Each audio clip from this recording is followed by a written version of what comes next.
Kagulat world, hindi lahat ng pinakamalaking laban sa Wimbledon ay agad nangyayari sa center court. Minsan, nagsisimula ito sa isang first-round match na tila ordinaryo sa papel, pero napakalaki na magiging epekto sa buong torneo. At ito mismo ang sitwasyong kinakaharap ngayon ni Alexandra Ayala.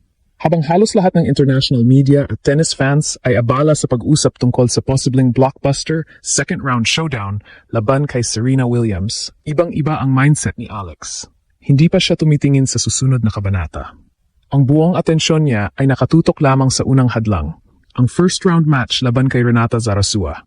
Ito ang laban na kailangang mapanalunan bago pa man maging realidad ang inaabangang duel.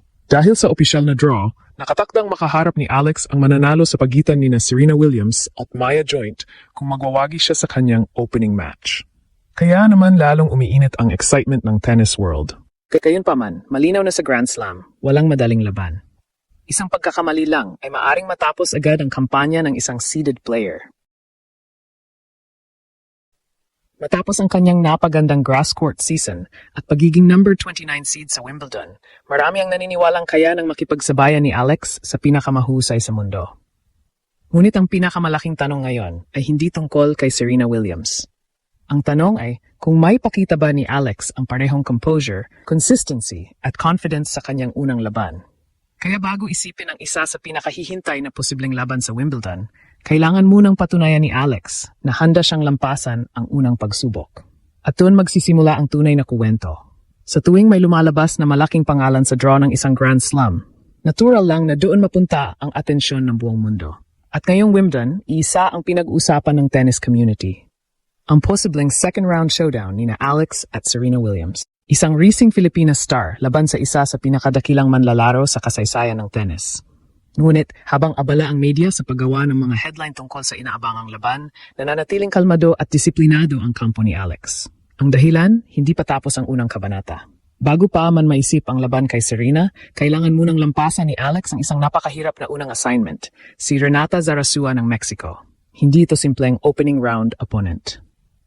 Kilala ni Alex si Zarazua dahil naging doubles partner niya ito noong nakaraang French Open, kaya may ideya ang dalawa sa estilo ng isa't isa.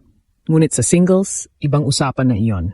At higit pa rito, si Zarazua rin ang nanalo sa kanilang tanging naitalang singles meeting noong 2024 sa ITF Carey Tennis Classic.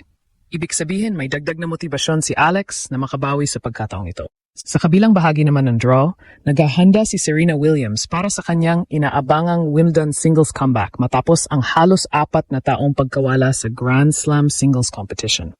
Ang kanyang unang kalaban ay ang batang Australian na si Maya Joint. Kapag nagtagumpay si Serena at makalusot din si Alex sa kanyang opening match, doon pa lamang magiging opisyal ang isa sa pinakamalaking laban na gustong makita ng buong tennis world. Ngunit alam ng mga veterano sa tennis na napakadelikado ng pagtingin agad sa susunod na round. Marami ng seeded players ang napaaga ang pag-uwi dahil masyado silang nakatingin sa future matchup kaysa sa kasalukuyang laban. At mukhang natutunan na ni Alex ang mahalagang aral na ito. Malaking dahilan din kung bakit mataas ang kumpiyansa ng kanyang supporters ay ang ipinakita niyang laro nitong grass court season. Napatunayan niyang kaya niya makipagsabayan sa mga elite players sa damuhan. Ang kanyang mabilis na footwork, mahusay na return game, at mas agresibong baseline attacks ang ilan sa mga sandatang maaring magbigay sa kanya ng kalamangan sa Wimbledon. Bilang kauna-unahang Filipina na naging seeded sa Wimbledon singles draw, mas mataas din ang expectations na nakaatang sa kanyang balikat. Ngunit sa halip na magpadala sa pressure, ginagamit niya ito bilang dagdag na inspirasyon. Habang patuloy ang excitement tungkol sa posibleng Serena Williams showdown, malinaw ang mensahe ni Alex walang saysay ang second round kung hindi muna mapapanalo ang first round. At marahil iyon ang pinakamalaking dahilan kung bakit lalo siyang nagiging mapanganib sa torneo. Hindi siya nagmamadali. Isa-isang laban, isa-isang hakbang. At doon nagsisimula ang tunay na kampanya ng isang manlalarong gustong gumawa ng kasaysayan. Kung mapapansin, hindi lamang ang mga Pilipino ang interesado sa magiging resulta ng kampanya ni Alex. Pati ang international media ay nakatutok na rin sa kanyang bahagi ng draw dahil sa posibilidad ng isang blockbuster encounter laban kay Serena Williams. Ngunit bago pa man mangyari iyon, maraming eksperto ang nagsasabing ang pinakamahirap na laban ay kadalasan ang unang laban sa isang Grand Slam. Iyon ang dahilan kung bakit napakahalaga ng opening match laban kay Renata Zarazua. si Zarazua ay hindi nabaguhan sa malalaking torneo. Isa siyang veteranong competitor na maraming karanasan sa iba't ibang surface.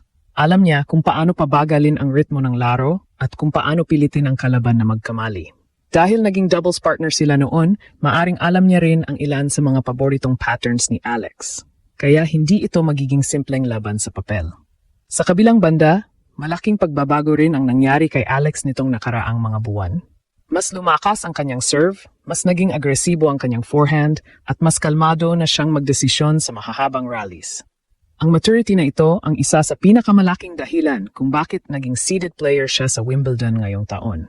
Samantala, si Serena Williams ay may sarili ring hamon. Pagamat isa siya sa pinakamatagumpay na manlalaro sa kasaysayan ng Wimbledon, ang kanyang pagbabalik matapos ang mahabang pahinga ay puno rin ng tanong.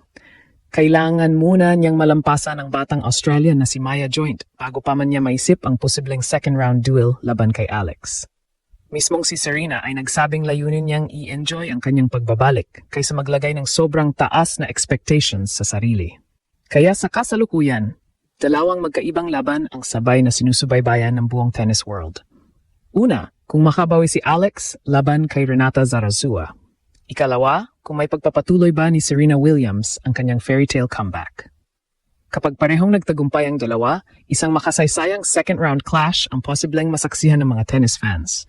Isang batang Filipina na mabilis ang pag-aangat laban sa isang living legend na may 7 Wimbledon singles titles. Ngunit hanggang hindi pa natatapos ang first round, lahat ng iyon ay nananatiling posibilidad pa lamang. At marahil iyon ang pinakamagandang katangian ni Alex sa puntong ito ng kanyang career. Hindi siya nagpapadala sa hype. Hindi siya naakit sa malalaking headline. Ang tanging nasa isip niya ay ang susunod na puntos, ang susunod na game, at ang susunod na laban. Kung magagawa niyang ipakita ang parehong composure at kalidad ng larong ipinamalas niya nitong grass court season, maaring ang first round victory ang magsilbing simula ng isa na namang makasaysayang kampanya para sa Philippine tennis.